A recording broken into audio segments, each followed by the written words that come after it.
What is up, everybody? I hope you are having a fantastic evening and a great weekend cap to your Thanksgiving. The 49ers beat the Browns 26-8. Huge win going into the bye week. David and I are going to break it all down next.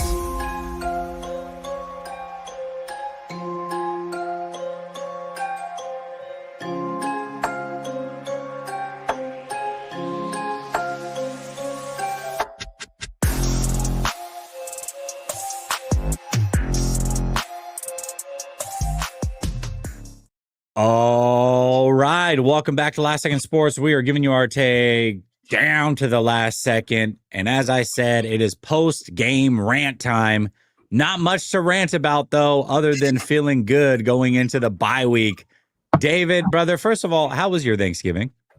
My Thanksgiving was great. I had my mom, my dad came up from Brock Purdy country in Iowa. My sister from Brock Purdy country down by Iowa State University, and her brother, my brother-in-law, her husband, my little nephew Dexter.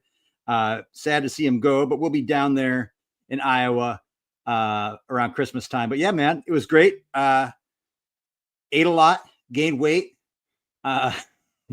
Typical Thanksgiving. So yeah, man, it was good. How about you, brother? No, it was good, man. We when we don't go back to Oregon, we'll usually stay here and hang out with the neighbors. They've got some kids that are around my kids' age and really become good friends with them since we moved here to Florida. So go over there with them and their family, had some good food. I gotta say though, I was a little disappointed, man. I was talking about this before Thanksgiving. I've got a major sweet tooth, Dave. I don't know if you know this about me, but that's like my pitfall when it comes to, losing weight and all those things. And so I have a major sweet tooth. I was like, oh, I was so excited. I haven't had a sweet in like 4.5 months.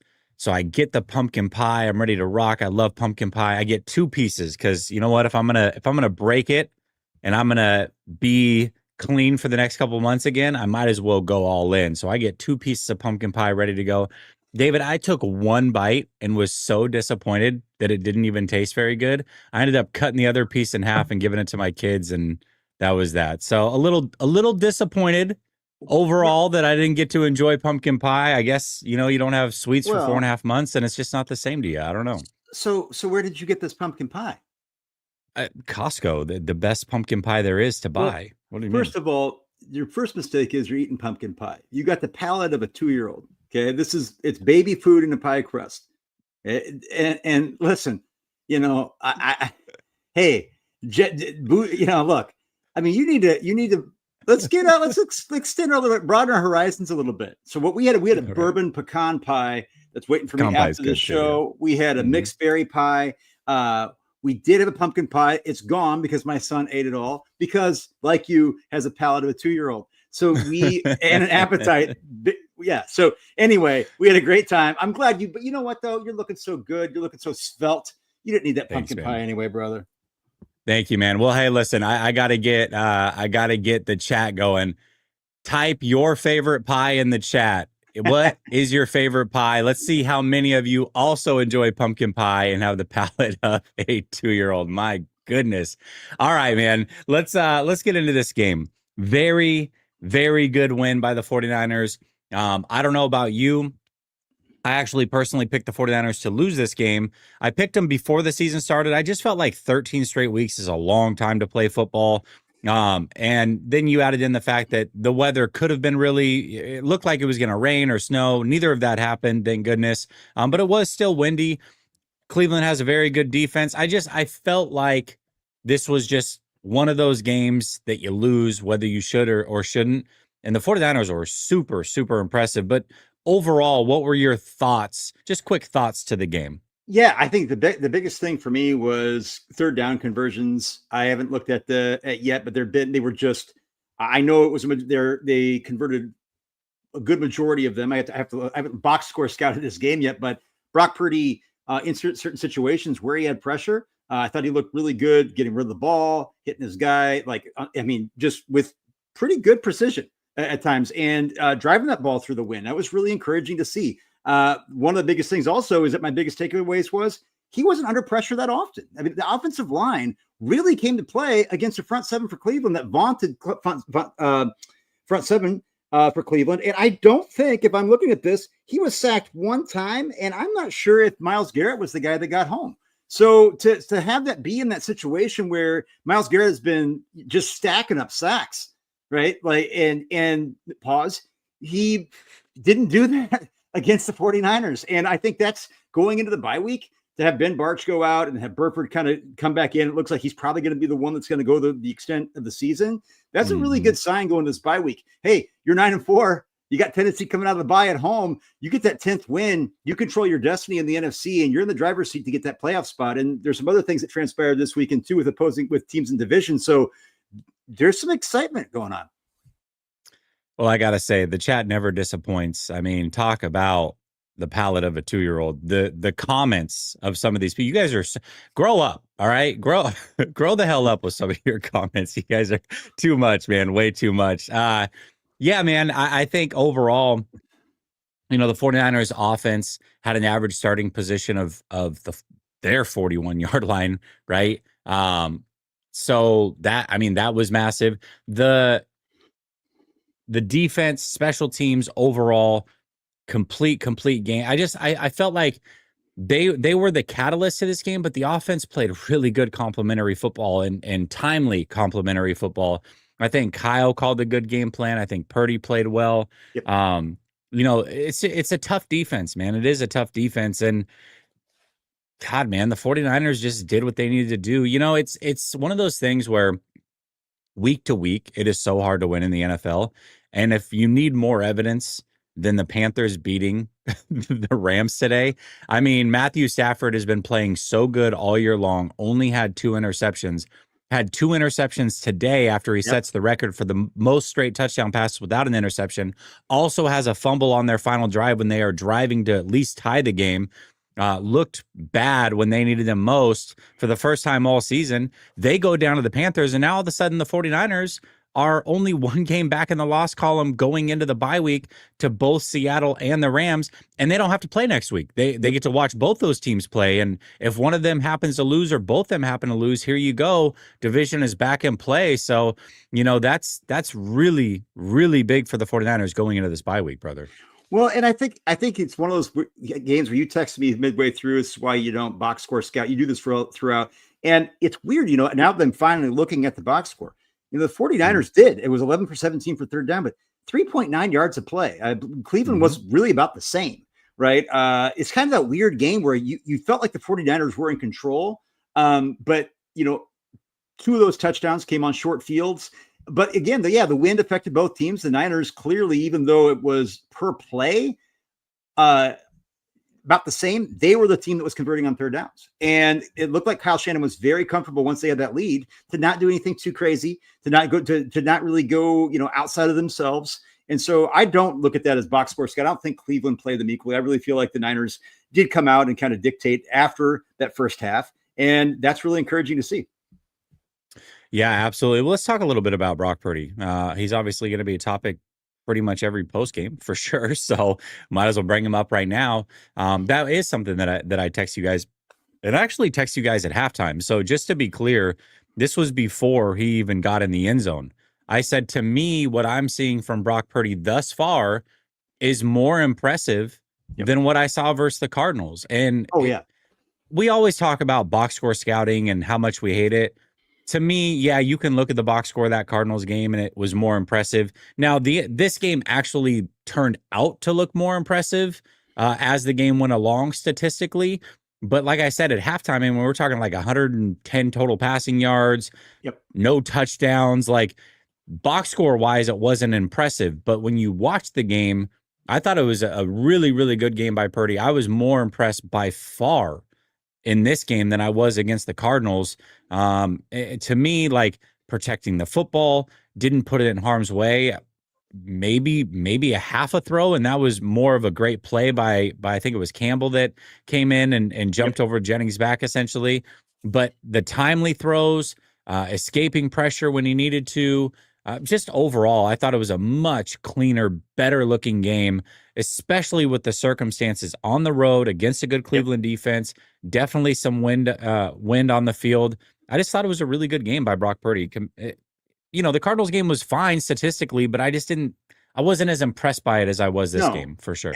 And I will say it too, like that's kind of what's that weird game of like looking at the yards per play. I mean, we do have to mention all 3 touchdowns for the 49ers started on the Cleveland 16, 18, and 32-yard line. I mean, For sure.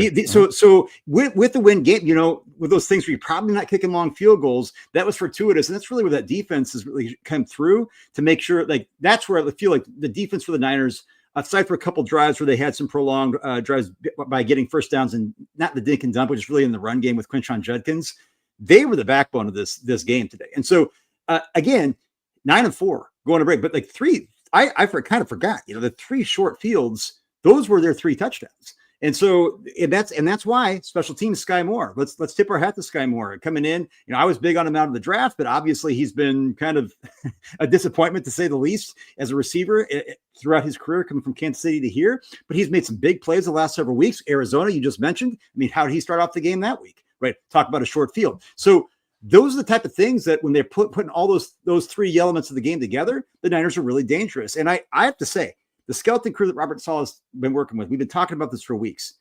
I mean, I don't care if it's Cleveland Browns offense. I get it. Not exactly a dynamic offense right now. For sure. But let's be real. This defense has absolutely done everything they possibly can against, regardless of who the opponent comes up against. They have done their job. On balance, they have far exceeded any expectation that we've had for them, given all the attrition they've had with injuries. Yes. I mean, losing Sam Aquinano this week again. I mean, just losing Curtis Robinson went out, and then he kind of come back in, and you had Jalen Graham put in and switching helmets with the green dot. I mean, they're just the bye week. They need the bye week. They've needed the bye week for a while. And so to have all this kind of come together, a win is a win is a win. Man, it doesn't matter if it's ugly. It doesn't matter if the yards per play are equal. But yeah, just odd game, but 26-8, man. And that's all that matters. Yeah, I would say the most impressive thing that Purdy did was hit that Dougie after the touchdown. I mean, that looked good. He did well there. I mean, we got Mac hits a gritty a couple years ago, and then Brock's hitting the Dougie. You got to love that.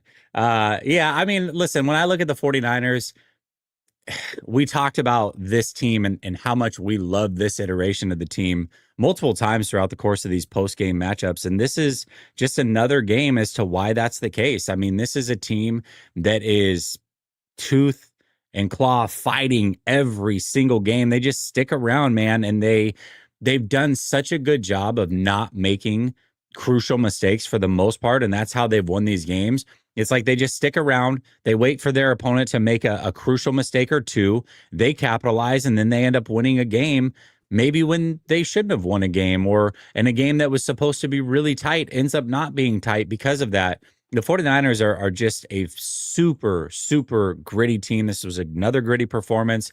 Yep. Again, 13 weeks in a row. I get it. A lot of these guys haven't played a big chunk of the season, but overall, 13 straight weeks of football. Actually, the most impressive thing about this team is Trent Williams and CMC 0 combined missed games. That is shocking to me. Really shocking. And look, the team's had a lot of attrition. We get that, but that is mind-blowing, particularly based on the volume that CMC's got.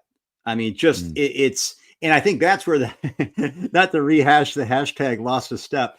One thing he hasn't lost is toughness. I mean, nobody ever, like, one thing that CMC, I mean, he is, you talk about taking care of his body. I mean, you're seeing that being true. I mean, he has done everything he could to stay healthy all season long. He wants to play. He's not once have I seen him want to say, take himself out of the game. He's an absolute beast.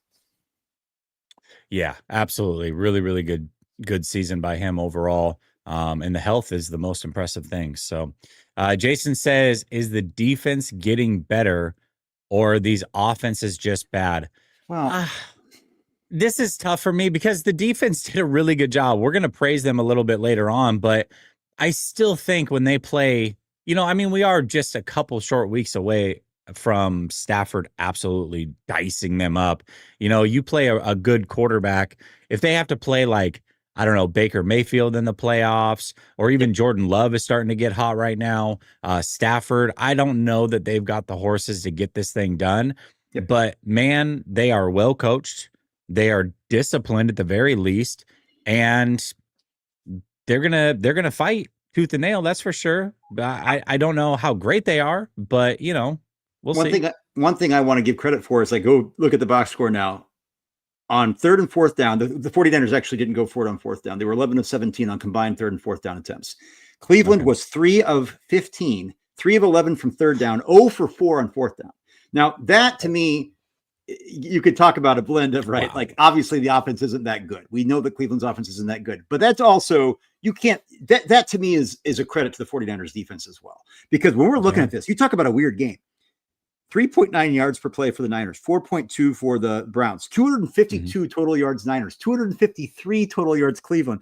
Time of possession, it doesn't get any closer. The Niners, 30 minutes and 10 seconds. The Browns, 29 minutes and 50 seconds. I mean, that's as close to that's as close to 30 and 30 as you can. I don't know if I've seen that in a game in recent memory, right? So what the rubber hit the road was field position, right? Defense making those stops on fourth down, generating turnovers, Sky Moore getting those big returns. And it really was. So when we look at the score, you say that 18-point lead, that's defense making stops. That's special teams making plays. And that also is, let's do credit. Like, I love that Brock Purdy threw that bit, that 50-50 ball to George Kittle. Hey, guess what? That's what you need, because you're not going to convert a long field goal from that distance. He did everything that you wanted him to do. Throwing it underneath wasn't going to do a damn thing. And so regardless of being 50-50, that's exactly what you want him to do. And I credit him for it. Yeah, absolutely. I mean, that was, again, it goes back to the decision making. There are times to do those types of things. And that was a great time to do it. A great time to do it. Yes, the result worked, of course. But if it didn't, I wouldn't have crushed him for that one, because that was the exact throw that needed to be made in that exact moment. I have zero issue with that decision. Brother Bob, actually, he brings up a good point here just overall. In a roundabout way, he says, all right, making fun of me. C-Rob is the man. Put some respect on it. No, he really is. The question becomes, though, between him and Bethune, is it possible that he should continue playing even if Bethune is healthy? What do you think? I've liked Curtis Robinson for a long time. I thought that I was actually a little confused as to why Bethune was the play. I think Bethune is a good player. I don't think he has, though. I think Robinson's the better athlete, and I think that Robinson has played really well in his stead. I think losing him would be a big blow with Nick Martin and Jalen Graham being your backups. Regardless, I think, again, complete testament to Robert Saleh, to getting all these guys buying in his system and being able to plug and play these dudes that in a lot of teams you'd be feeling like, and I know you and I both felt like the question that somebody had asked, I don't know if it was Brother Bob, but they said, are the offenses that bad or the defenses that good? We will see after the bye week. After the week after the bye week, when you're going to see the Indianapolis Colts in their house, the Chicago Bears under Ben Johnson, and then the red hot Seattle Seahawks at home in week 18, which probably is going to get flexed to the primetime game. That's when I think we can answer that question a little bit better. But hey, when the attrition they've had, the plug and play, put some respect on Robinson's name. No problem from me. Yeah, absolutely. Absolutely. Although we had a Jalen Graham sighting, that's my guy. But all right. Pretty Good says, well, Jesse, there was a snowball fighting chance in hell. The Panthers won that game. Yeah, man, listen, I assume that maybe I said there was not a snowball's chance in hell on the NFC West when I made that prediction. If that's the case, there was a snowball's chance in hell. Jason says, has Sky Moore earned a new contract? Dude's balling. Man, he is balling for sure. Yeah, I mean, if it's nothing big, kickoff returner money. Listen, the 49ers haven't had a guy that can truly flip the field the way that he is since Ed Ginn. I mean, I don't know. He's making a big difference in quite a few of these games. I really like Sky Moore as a punt returner for sure. I would love to keep him. I agree. Corey says, love to hear how the narrative doesn't change that the Panthers intercepted and beat the Rams. Lost for words again. Sure was when we lost and you guys were praising the Rams. I talked about it. I don't know if that's a loss for words. I literally brought it up like unprovoked on a 49ers show. I don't know. I I mean, don't know what to tell you, brother. I appreciate the $10, but I definitely talked about it. So I don't, does that just so, oh, I mean, I think are you looking for me to retroactively praise Purdy for his yes, 3-pick game because yes, Stafford played well? Is that what yeah, you're looking for? yeah, You're not going to get that to happen. because Stafford broke an NFL record for the most touchdown passes in this game Yeah. without an interception. Then he happened to throw 2 interceptions, threw another touchdown. Couldn't recover from that, and all of a sudden we have the false equivalency of Matthew Stafford and Brock Purdy are the same quarterback. Yeah. Okay. I guess.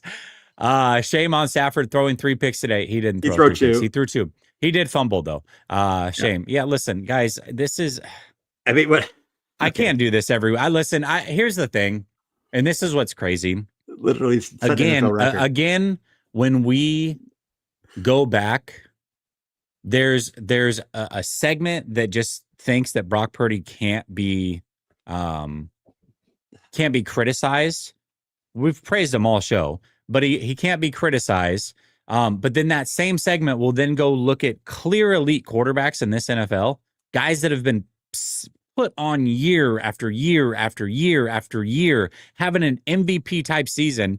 They find the one bad game, which again, it's okay to criticize Stafford for today. It's okay to criticize Josh Allen or Mahomes, or hell, Lamar's been playing really bad as of late. They deserve criticism too. But to act as if they're on the same level as Purdy because they also have a bad game, like they haven't stacked years or put MVP awards up on the board, like it's just stop, man. We got to stop this. Like again, you can't have it both ways. You can't criticize guys who are clearly better players who have done it for more years and then be like, whoa, Brock Purdy's off limits. That's not the way this works. Like the irony, guys, like again, we credit Brock Purdy. We just said we're not box score scouting the game. It's kind of a weird game. You talk about the field position all you want, but getting those 3rd down conversions, putting the ball through the wind, converting when you needed to. The 50-50 ball decision where you say, hey, we know I have 15 seconds left in the game. Like this is exactly in the half. This is exactly when we make those decisions. Those are good decisions. You hear us praising him for those decisions. Mm-hmm. The irony that Matt Stafford in the first quarter broke Tom Brady's NFL record for the most touchdowns thrown without an interception in that span. Happens to throw a couple picks after. I mean, there's a reason the record is as high as it is, and there's a reason the record didn't go as far. You're gonna make a mistake. So like you pounce on like the mistake that he makes today, literally after setting an NFL record in the same game. It's just like, guys, like what is wrong with just like saying, hey, we're happy the Niners win a game, and then like pile on a guy who's basically the front runner for MVP, who also did play a better game today against the Panthers than Brock Purdy did last week against the Panthers. In the rain on the road. You know what I mean? Yeah, I don't understand it, man. Yeah, I mean, listen, you got to do what you got to do to protect your guy. I get it. Brother Bob says Stafford looks slightly worse than Josh Allen. Nice. Corey says a win is a win, whether ugly or not. Wow, listening to you on Monday night when you couldn't speak doesn't go with this line. I don't know. I think maybe one of us said a win is a win, ugly or not. Yeah, I mean, listen, I guess I don't know. I think we talked for over an hour that night against the when they lost to the Panthers. It was just like, I mean, when they beat the Panthers, but it just again, context matters in all these games. So we're saying you're catching us like being just absolutely frustrated with the horrific decision-making of a $256 million quarterback on Monday Night Football, and saying that today today, windy, cold, Brock doesn't have a history of playing in those conditions very well, managed the game very well, made plays when he had to on 3rd down, praise him for that. So like the nuance and context of that juxtaposed against a perfect weather game at home against Carolina, where you threw 3 unforced errors without any pressure. Guys, just I get it. Like you can't ever be mad. You can't ever be frustrated with the play. It's just QB wins. Okay. I don't know. Purdy Good comes back and he says, for the idiots in the chat, it's Purdy is good. Stafford is a Super Bowl winning Hall of Fame quarterback. He's the one that made the comment earlier. Yeah. Hall of Fame quarterback. Calm down. I was trolling his 3 picks. Since every quarterback has multiple interception game, relax. All right, that's fair. You were obviously getting crushed in the chat for it. Joseph says LA, Philly, Kansas City lose. Niners win. Great week to hate watch. Nice, nice. And then he says, pretty good. The third pick was the ball thrown and hit the helmet, then caught by the Panthers defense. So no, it was technically 3 picks. Are you talking about his fumble? I don't know. I mean, are you saying the fumble should have been a third pick? I don't know. I'm a little confused. He almost threw 5 picks. What are we doing? No. He's talking about Stafford today, I guess. I don't know. I'm confused, to be honest with you. I'm not really quite sure. All right, let's talk about this this defensive special teams, man. So we talked about the average starting position for the offense, the 41-yard line, which is fantastic. The 3 scores, as you said, they all what was the yardage on those? Like 16, 18? 16, 18, and 32. Guys, you won't find a game in NFL. Honestly, I don't know. There have been games in NFL history, but I'd be shocked if there's a game played this year where now punching it in for 6 matters, right? It absolutely matters. But those are about as probably the shortest average field position for touchdowns scored in a game all year from any game. Yeah. Very, very impressive. And special teams contributed, defense contributed. It's interesting because when we talk about this team and we see all the talent on offense, and after the Cardinals game and even going into the Cardinals game, George Kittle talked about how this offense is going to have to carry him and we need to score a ton of points. And they did in the Cardinals game with the help of field position once again. But really, the defensive special teams have been playing much better than the offense overall the last few weeks, man. And this is what you need. You need complementary football. Now, I do think I'll ask you, down the stretch, do you think the offense is going to have to be more of a catalyst as this season goes along than what they have been the last couple of weeks, maybe?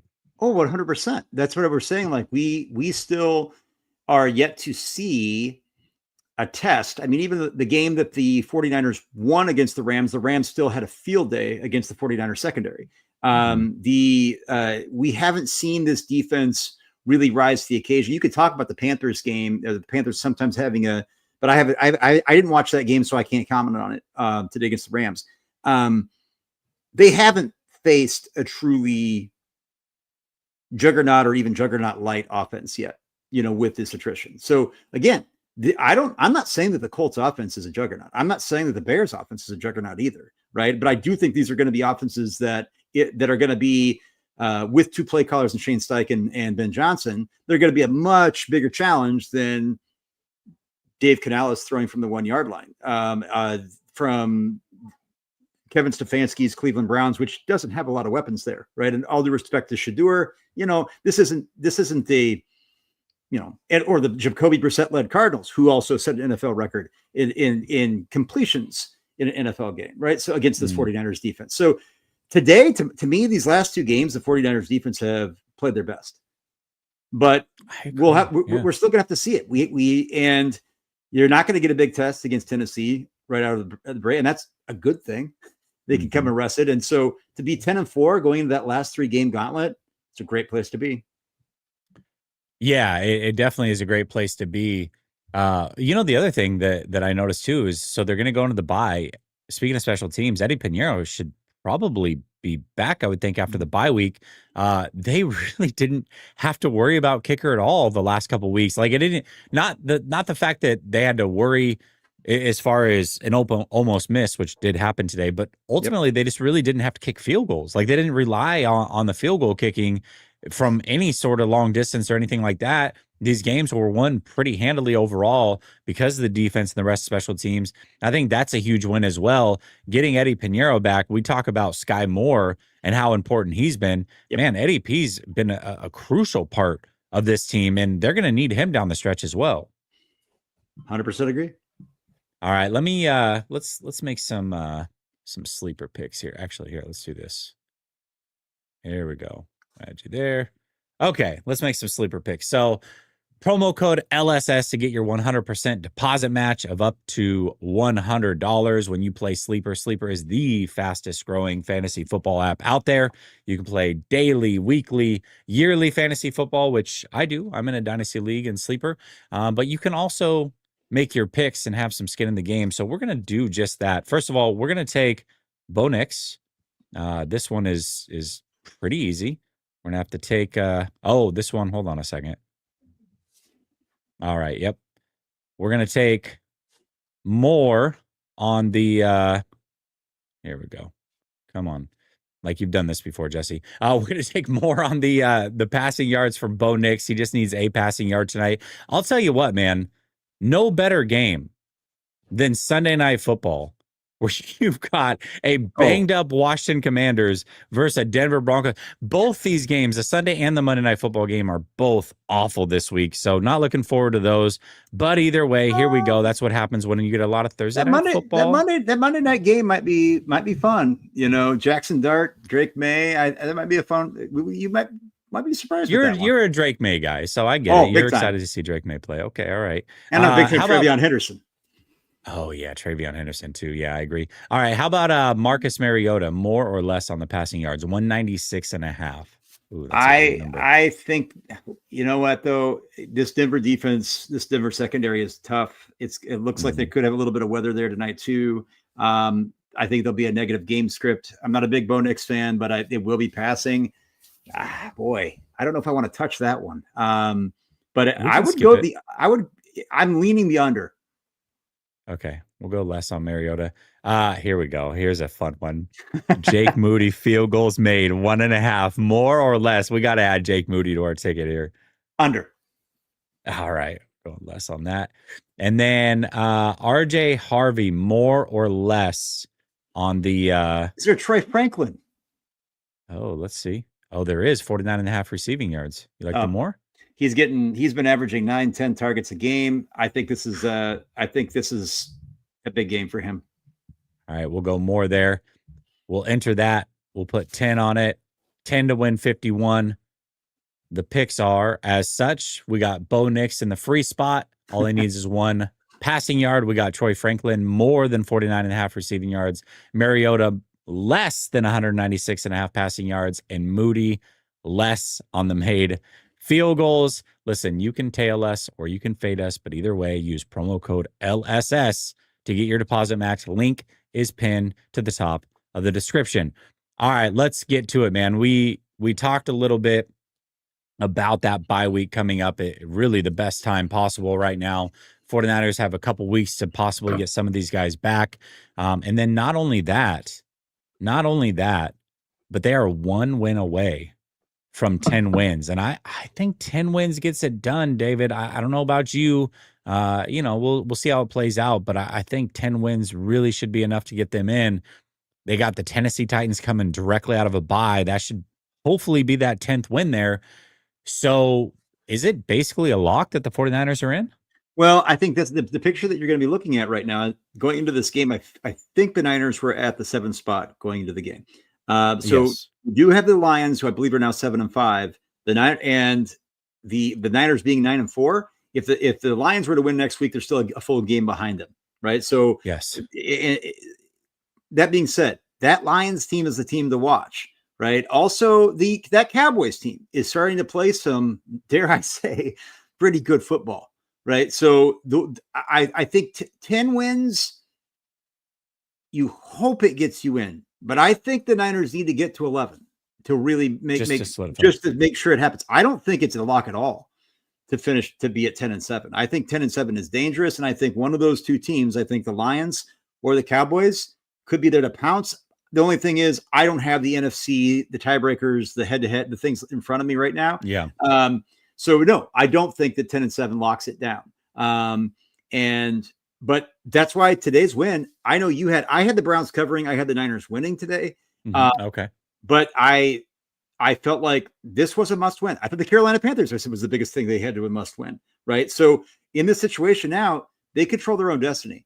And if they can go beat Tennessee and they can go into Indianapolis, regardless of not being NFC opponents, and playing inside, weather's not going to be an issue. If they can pull a rabbit out of their hat there, then it's a lock. But I don't think the 10th win against Tennessee puts them in completely.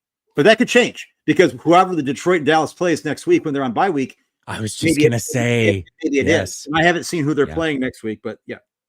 Well, the Lions and Cowboys play each other. Oh, so even better. So here's what I'm going to say. We should actually be rooting for the Lions, in my opinion, because if the Cowboys get to 10 wins and the 49ers get to 10 wins, the Cowboys have that tie, remember, against the Packers, which means they would technically have a better record because they would have less losses. The Lions, if the Lions and 49ers have the same amount of wins at the end of the year, I think the 49ers will end up having the tiebreaker because the Lions are losing these in division games, which means they're losing these to NFC teams. The 49ers, two of their losses are against the AFC, maybe three. So they're losing to the AFC teams. Like, this is phenomenal now. I think you got to be cheering for the Lions because the Lions, they then go into Los Angeles. They they host the Steelers. They go to Minnesota, and they play at Chicago too, and Minnesota, and at Minnesota, if you can say whatever you want, that's not a gimme, regardless of their record. In division, especially. And then they close on the road at Soldier Field. Okay, so so getting that win next week. If you look at the Cowboys, the way they finish up the season is obviously this Thursday night game is going to be phenomenal. They host the Vikings. They host the Chargers, which again, I'm not that worried. The Chargers don't strike fear in me at all right now. They go to Washington and they finish on the road, but they finish on the road at Washington and at New York Giants. The Cowboys win this game. Here's the thing. If the Cowboys win out, okay, that would put them at 11-5-1. Okay. Ooh. So that is the thing. That's where getting 2 wins. That's where the Niners needed to get that 12th win is almost what ices it in there for you. Right. So this is going to be really, really interesting. Like I said, the Cowboys are the Cowboys. Right. And again, the Cowboys are also playing in Detroit on Thursday night, but it's not going to be a short week for them because they both played on Thanksgiving. So it's a full week's rest. It's good. I tell you, I think we need to be rooting for Detroit.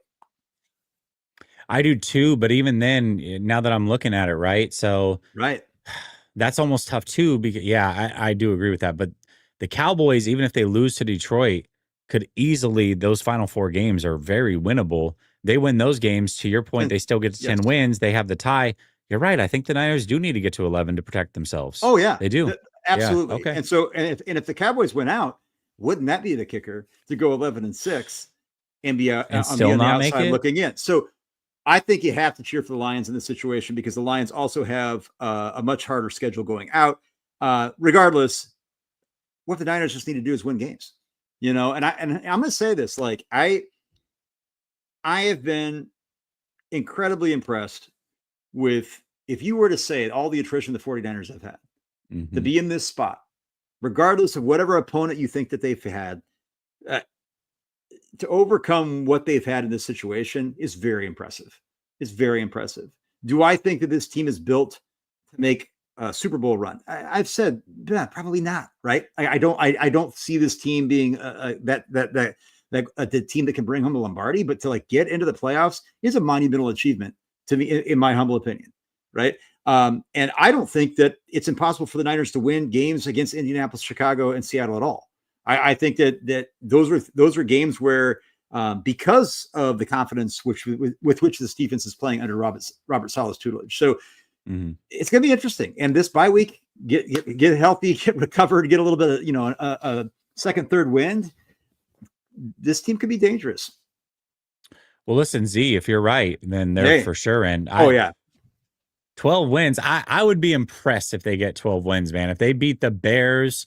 Because that means they're going to have to beat 2 of the Colts, the Bears, and the Seahawks. That would be an impressive way to finish the season. I mean, you get to 12-5. 49ers very much would change my opinion as far as having a chance to win in round 1 if they finish 12-5. Let's be real today, guys. Like this, the Browns defense actually didn't play that poorly. So the idea that this offense is going to need to carry the day. The defense has done what they've done. The offense is going to need to carry the day. And it would be wonderful. Even I don't care if it's Tennessee to see them just come out and just blow them out, right? Come out, you're healthy, you had a week's rest, you're at home, hopefully have good weather, right? To go into that Tennessee game and really just donkey stomp the Titans, I think it's going to go a long way to just kind of reinforcing, reifying that confidence in Brock Purdy and this offense to go into that 3-game gauntlet with some energy. Yeah, I agree with that.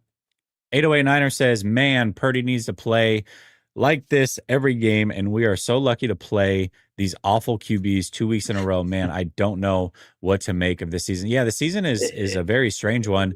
But, you know, to your point, David, and this kind of goes with that too, the Cleveland defense was really good. It's just their offense and their special teams put them in awful positions all game long. I mean, you can only hold up for so long. Yep. I felt almost like the 49ers in the Super Bowl, their defense had their back against the wall in some bad situations and kind of got blamed for it. But yeah, man, this is exactly what Purdy does need to play like. Just protect the football, man. Play within yourself. Make just 2 or 3 timely plays a game. You don't have to play hero ball all game long. 2 to 3 is all it takes, man. And as long as you continue to do that, that's what they need to win. That's exactly what they need to win. Josh Allen says, eat them words, Jesse. I'm at the game. It's cold. Yeah, man. Kudos to you to go into the Cleveland. That's freezing, bro. Hold on 1 second. Now you look at my face. It looks like I've been drinking too much. No, I haven't actually. I'm windburned. I've been out. Jesse was worried about me. He's texting me, hey, where are you at? My phone died. I was watching the game on my phone the entire game, hiking like 10, 12. I don't know what I did. I have to look at my steps. It's like 18 degrees here where I live today with 25 mile per hour winds. So you see that red. Look at that. Look at that, man. Oh, so don't tell me about cold, Josh. Was that whoa? So was the point of this to make you feel like you were at the game? Is that like as real as it gets? No, the point is my treadmill lit on fire a couple of weeks ago, and I won't mention the company's name because I've threatened to, but I won't. And they're taking their time shipping my warranty replacement back, so I am forced to go outside and watch these games on my phone as I walk. So. Because I like to walk, I like to get some exercise. Otherwise, the YMCA is closed on Sundays in my town. So yeah, that's my life.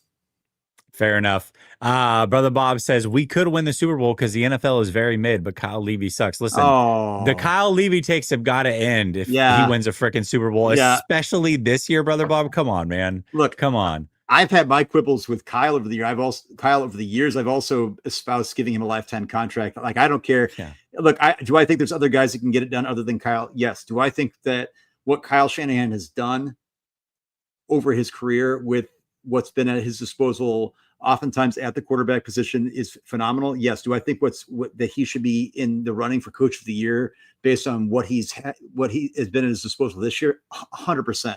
This team is not where they're at without Kyle. No doubt about it. Keith says, I'm pulling for the Cowboys to lose. They remind me of us in 2022 when we snuck in and made it to the NFC Championship. That's a really good point. Interesting. The Cowboys are a scary team if they can sneak in, David, because that defense is much improved. Yep. Dak Prescott is hooping, though. I mean, he is playing such good football right now. The big thing is Javonte Williams has been the guy that I remember when he came out of North Carolina. He was a guy that people were saying, oh, this guy should sneak into the first round. He's going to be dominant. He was a guy I know I loved coming out. Now he's playing like that. You got George Pickens, who I feel is playing like a top 4 receiver in the NFL. Maybe high. I mean, honestly, I don't know if there's a receiver in the NFL that's playing better than George Pickens right now, other than JSN. Right. And so the idea that this team, and look, Dak catches a lot of flack. But he's playing well, and in situations where he's had the last several weeks going in against the Eagles, and then what was the win that they had this week? Chiefs. The Chiefs, and must-win game really for the Chiefs too. Yeah, absolutely. And he came to play, and I think those are the kind of games like I talk about building confidence. Those are the type of games that say, "Hey, we're not the bottom of the barrel like people had thought we were." And this is the thing. The Cowboys offense absolutely has the capacity to carry the day. I don't know if the 49ers offense has that capacity right now. We haven't quite seen that yet. And so regardless whether Mac Jones is playing or Brock Purdy has been playing, we haven't really seen like this just flawless game or like, hey, even in the Arizona game where you scored a bunch of points, Yeah, I mean, like, again, there were some short field things with that too. They were playing against one of the worst defenses in the NFL. I haven't. It's gonna be interesting. I would not want to play that Cowboys team in Dallas at all. No, not at all. That's something. Actually, you know what? I'll save it because we're going to talk about coming out of the bye week some of the things that we'll be looking for. I've got one. Hopefully, I don't forget it here. Keith says, I don't think this team is built as good as the other teams we've had. I feel like any team that makes the tournament this year has a shot. Sure. Yeah, I mean, I think that's a totally fair take. This actually reminds me of 2 years ago when the 49ers went to the Super Bowl. I thought that year was wide open. I looked at it and was like, I don't know, man. And if you get to the Super Bowl somehow, some way, you're not playing a juggernaut of a team. I mean, you could be playing like the Broncos or the Patriots. Like those are the top 2 seeds right now in the AFC, as crazy as it sounds. It's not a Josh Allen, a Lamar Jackson, a Mahomes-led team, the juggernauts of the past, the QB juggernauts of the past that you have to worry about. You might be playing against a Bo Nix or, I don't know, a Daniel Jones, probably not likely them. Drake, although Drake May is turning into a hell of a quarterback in front of our eyes. So, he might be on his way to being really damn good himself. So we'll see. Brother Bob says Kyle Levy would find a way to fook this up again. Facts. Yeah, man. Listen, I hear you on that one. Vito says, shout out to the O-line, only 1 sack and minimal flag. Yeah, definitely. They deserve some credit. Purdy deserves some credit, though, too, of avoiding some of those. There was a couple where he easily could have been wrapped up, and he made some things happen. So you got to give him some credit, too, on those. It wasn't just the offensive line. Yeah, no, I thought that's one thing that I had it in the back. I was going to mention and then kind of got lost in the shuffle. There were several times where he did vintage Brock Purdy pocket mobility and evading those. I mean, and even if it wasn't converting, right, it's avoiding the longer fields. It's just I was impressed with that today, and I think that I'm not seeing signs of that toe bothering him. I don't think that's one of those things where we can talk about Brock Purdy is not going to be 100% the rest of the year. As Kyle said, I want to put that to bed a little bit. I feel like I've seen enough for what he's looking at like right now that it doesn't seem like he's favoring it. It doesn't seem like he's altering anything. We talked about the beginning of the game. He's trying to do these fadeaway passes. That was a little bit odd, but then I think through the course of the game, it didn't seem like he had any problem. Didn't seem like he was cringing or feeling like he was wincing in any way. Yeah, he said, after the game is usually when he's the most sore, but during the game, he doesn't really feel it. I got to imagine, I no doubt about that, but he's not playing any differently to me, which is good. It's super important. All right, let's talk about the bye week. So we got the bye week coming up, whether it's individual players, the team as a whole. Is there anything that you're looking for coming out of this bye week that you want to see from the 49ers? I want to see this team not get injured during practice. Dude, tell me about it. Yeah. I just want them to give them some time off. I don't know exactly what Kyle's protocol is on this. I'm sure they've got a long flight home from Cleveland, but then they're going to get several days off to chill, to relax, to see family. But like I said, what I want is I want a no holds barred approach to Tennessee. I want to see it. I want to see it all aired out. I want to see this offense. I want to see them come out and put it all together. I don't want this to be, you talk about a trap game. I don't think it's a trap game. They're not losing to the Tennessee Titans. No. They're not losing to the Tennessee Titans.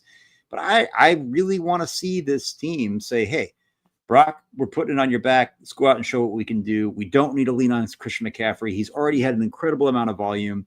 That's what I'd like to see. I would like to see Christian McCaffrey not get as much volume. I would like to see this offense come back to the passing game.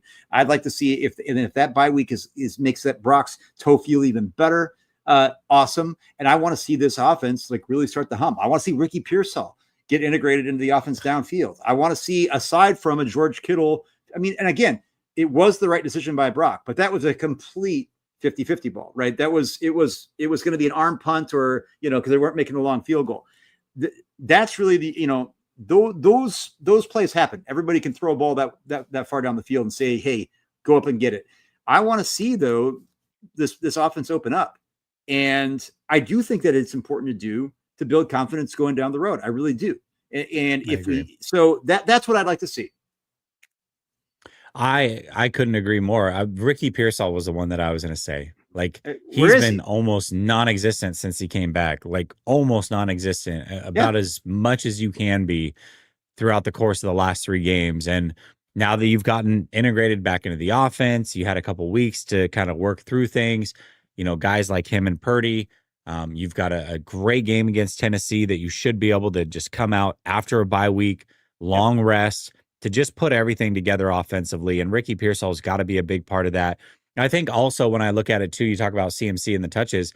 I think it would be great if we could get an old school game here where, I don't know, in a blowout win, you actually sit guys like Purdy and CMC in the fourth quarter and let them rest and get ready for this 3-game gauntlet Yep. down the stretch. Because it is, listen, the Colts have come back to the pack, no doubt about it, but they're going to be at home and that offense can put up points.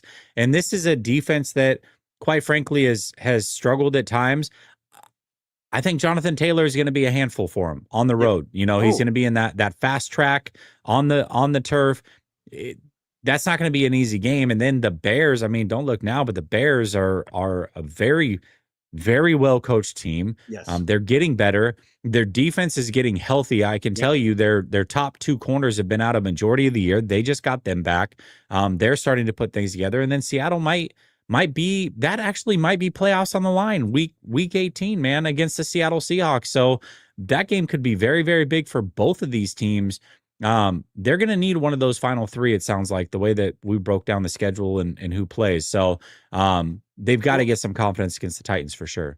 And I get that it's coming off the bye week, but you're right. And I get coming off the bye week, they're going to have rest, but you hit the nail on the head with CMC. We talked about, because even if you win, I mean, that's awesome to get in the playoffs. Mm-hmm. You're not hosting a game. You're not getting a bye week and you're not hosting a game. Right. So this idea that you're going to have to keep playing. And so this bye week is so late in the season that sometimes it's almost like you need a couple bye weeks. So like, I think this is one of those things where it would be really, really nice to say, let's open up this offense. Let's get a true running back by committee. I think we can trust. Has Brian Robinson put the ball on the grass this year? Has he fumbled yet? Like, has it having any turnovers? I don't think so. I want as Isaac Rindo, I know he had a couple issues with that, but my goodness, like Jordan James, right? Our rookie, is that going to be something over the bye week where he gets some reps? Jordan James got inactive. It was inactive. Watkins was inactive. Like, come on, man. So that's the thing where it'd be nice to see that, where I feel like again, Christian McCaffrey, absolute beast, but again, same type of efficiency out of the run game, right? So I think integrating Brian Robinson more into this, he is fresh. You know that he is not have the tread on his tires this year. You know he's feeling good. Let's see a passing game against Tennessee. Let's put the pedal to the metal. Let's not take our foot off their throats. Let's blow them out. Yeah, absolutely. And I think they definitely can blow them out. And, I would like to see not only, a fourth quarter where players are sitting, that would be ideal. But in case that doesn't happen, Kyle, put together a game plan that's just not CMC heavy laden. You don't need it. Like, this is not a time to quote unquote blow your load using CMC against the Tennessee Titans out of control. All right. Yeah, it's just like somebody was like just like pause everywhere coming out of it's like, my goodness. Is somebody don't whatever you do. People watching this, don't go to YouTube and don't go make a screenshot of that. Don't take that soundbite out and don't do anything with it. Just don't. Perfect. That's for sure going to happen. Thanks for that, David. I appreciate you. You're welcome. Appreciate you. All right. Listen, man, thank you for giving almost an hour. Thank you to everybody for watching. Not nearly, over 1,200 strong all show long between Twitter and YouTube watching. Really appreciate each and every one of you. Hope you had a fantastic Thanksgiving weekend, and the 49ers win going into the bye. Now we all get to chill, relax, watch some of these other games that have implications, and root accordingly. So, David, no post game next week, but the week after we'll be back at it. Everybody in the chat, I'll be back tomorrow with Coach. Much love. Have a blessed evening. Talk soon. Peace.